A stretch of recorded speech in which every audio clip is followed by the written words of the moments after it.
India can be a beautiful place, but there's a darkness that lurks within it. Hello everyone and welcome back to our channel. I'm your host Emily, and today we are counting down our list of the top 10 terrifying places in India that are pure evil. Also, please don't roast me in the comments for my pronunciation of these places. They're very difficult and I'm going to try my very best to get them right. With that in mind, let's get on with the list. Number 10. Ramoji Film City. Ramoji Film City is one of the biggest film cities in India, and it just so happens that it's also known to be quite haunted. Lightmen and other workers have reportedly been shoved around, mirrors have been painted with weird marks, spotlights have been seen falling off along with the lightmen also falling from their spots. And amidst all this, many crew members have come across some severe injuries. Numerous women have also experienced being mysteriously imprisoned in rooms or having their garments torn off by a mystical force, which is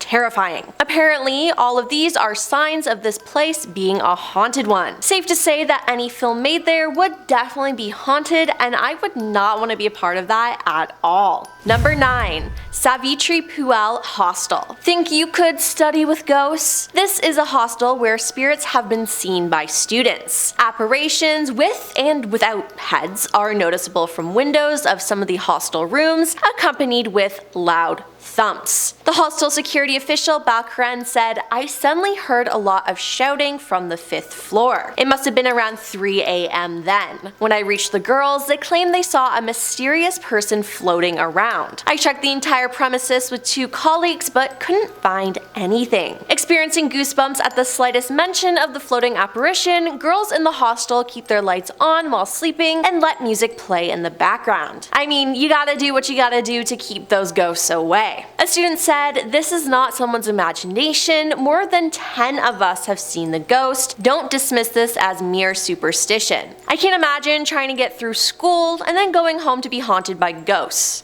Creepy stuff." Number 8. Tunnel number 3, Shimla-Kalka train route. Tunnel number 3 was built by a person named Colonel Barag, who was a British engineer. Well, to be clear, at first he did not build the tunnel correctly, so he was fined, and due to this he was humiliated, and during a walk with his pet dog, he ended his own life. It's said that his dog, upon seeing his master bleeding profusely, ran in a panic to a village for help, but by the time people reached the spot, Barag had passed away. He was buried in front of the tunnel, and after his death, there were rumors of his ghost being seen lingering in the adjacent areas. It's said that many people saw the ghost of the colonel in and around the tunnel. He is however believed though to be a friendly ghost who would not even shy away from having a friendly chat with the living. People here often tell stories of how they went for a walk in the tunnel, met the colonel's ghost, even sat down with him and shared a laugh. Now this doesn't seem nearly as scary if he's a nice ghost, but it would still be extremely unsettling. Number 7. Kuldhara. Kuldhara is among the most haunted places in India. Known as the Ghost Village of India, the place had its villagers flee overnight. Some 300 years ago, it was a happy, great village, but according to the legend, the evil eyes of Salim Singh, the powerful and corrupt prime minister of the state, fell on the daughter of the village head and he desired to marry her by force. He threatened the village with grave consequences if they did not adhere to his wish. Now, instead of submitting to the order of the tyrant, the villagers held a council and people of 85 villages left their ancestral homes and vanished. But this was not all. Before leaving, they put a curse on Kuldhara that no one will ever be able to settle their village thereafter. To this date, the village remains barren, left almost the same as its inhabitants had left it centuries ago. It's also said that people who have tried to stay there at night have been chased away by a strange paranormal phenomenon. Number 6. Dumas Black Sand Beach. This beach is renowned for 2 things, one for its black sand and the other for being haunted. It is said that Dumas Beach was once used as a Hindu burial ground and hence is possessed by several haunting spirits that never left the region. Makes sense that a place that was a formal burial ground is haunted. That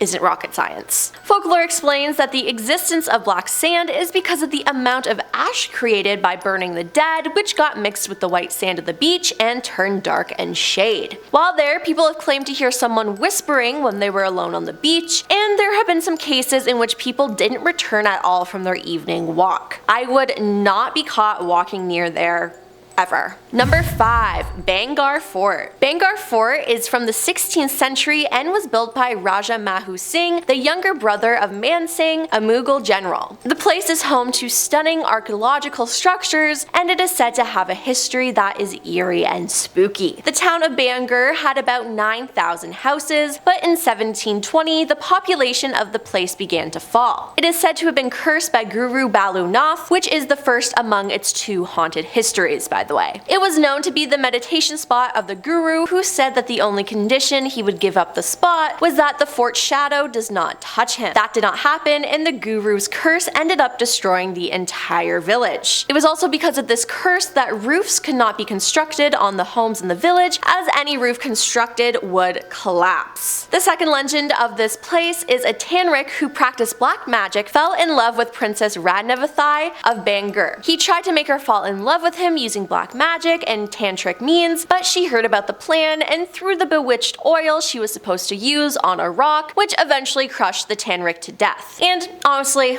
good for her. Before dying though, he cursed the village for destruction. Even today, visitors are not allowed near the fort after sunset, and several tourists reported paranormal activities here. Number 4. Mukesh Mills. Mukesh Mills in Mumbai has been a popular shooting location for several generations of Bollywood filmmakers. Set up by the East India Company in the 1870s, Mukesh Mills was closed due to unreasonable losses in the business. Later, the building was completely burned by a fire whose origin is still unknown. It was never repaired and has been shut down since. Now, movie crews do not like to work here after sunset. Some have heard strange noises and reported their belongings being lost. People have seen shadows, heard footsteps, and felt a sense of being constantly watched by someone. Once, a movie actress actually got possessed and her voice completely changed. She warned the crew to get out of there as soon as possible. Another case at the Mukesh Mills involved a young actor who also got possessed during a shoot. He suddenly started rolling on the ground with his hands behind his back and got back to normal in a matter of a few seconds. Even the watchman of this place has reported seeing someone smoking and hearing music from inside the building, which sounds spooky. Number 3. Dow Hill. Tourists who have visited this hill station of Darjeeling might not know about this. Dow Hill is a lesser known haunted place in India that has ghost fables connected to it. A small stretch of road in between Dow Hill and the forest office is called Death Road, which obviously means it's haunted. A young headless boy has been seen by woodcutters who see him walk down the road and disappear into the woods. Not only this, but people also feel like they're being followed and watched by a woman with gray clothes. Locals have also spotted a red eye staring at them too. Some people have gone mad and some even ended their own lives after going into this forest. Now, forests in general are just creepy, and with all this going on, I would be staying away. To make matters worse, there is a haunted boys' school near the woods, which is said to be haunted as well. Locals feel a similar vibe to the forest near the school. Loud whisperings and footsteps have been heard between December to March, as it is closed during this time. Well, at least they don't interrupt the boys studying. Number 2. Dona Paula. As per the legends, there was a young girl named Paula Amaral de Souto Meyer, hope I said that right, a relative of the Portuguese viceroy who fell in love with the local fisherman and married him against her family's wishes. One day, Paula's husband left for sea and never returned home. She waited for years for him to come and eventually turned to stone. Now, her stone body is said to be placed at the Cabo Chapel nearby. Another story says that the Portuguese viceroy got informed about her affair with the fisherman and he stopped her from meeting him. She resisted, cried, and one day jumped into the Arabian Sea and ended her life to be with her lover. As soon as the viceroy found out, he put an order to make a statue of Paula near the place where she jumped and named it Dona Paula. Many locals have claimed to have seen the ghost of Dona emerging from the chapel on full moon nights wearing a shiny pearl necklace. Others claim that a pale woman comes from the sea wearing pearls and invites people to join her. The presence of two lovers has also been felt by many tourists, and this is just sad. But I hope they are together in the afterlife. And coming in at number 1 is Brij Raj Bhavan, a palace that was once home to Major Charles Burton and now a heritage hotel, and it is infamous for being a haunted property. The story goes that Major Burton's life was ended here by Indian sepoys during the mutiny of 1857. He was holed up in one of the upper rooms with his 2 sons as sepoys looted the place. When they surrendered after 5 hours of the siege, the soldiers ended the lives of all of them. The British later buried their bodies at the Kota Cemetery with full military rights and reclaimed the property, which later became the property of the Maharaja of Kota. But in the 70s, the government renovated it and it became a hotel. The property soon became the talk of the town when people began saying that it was haunted by the ghost of Major Charles Burton. Even though his spirit does not really harm anyone, guards working here have often heard a man's voice speaking in English and commanding them to not fall asleep or smoke. And if they do fall asleep on duty, the ghost even slaps them to wake them up. This incident has happened with quite a few members of guards, and I'm sorry, but imagine getting slapped by a ghost. Though guests haven't had much of a problem here, some have complained of feeling a sudden discomfort in some parts of the Palace Hotel. Well, that's all for our list of the top 10 terrifying places in India that are pure evil. Would you want to visit any of these places? Let me know in the comments down below. And hey, why not like and subscribe while you're down there? I'm your host Emily, and I'll see you next time. Peace.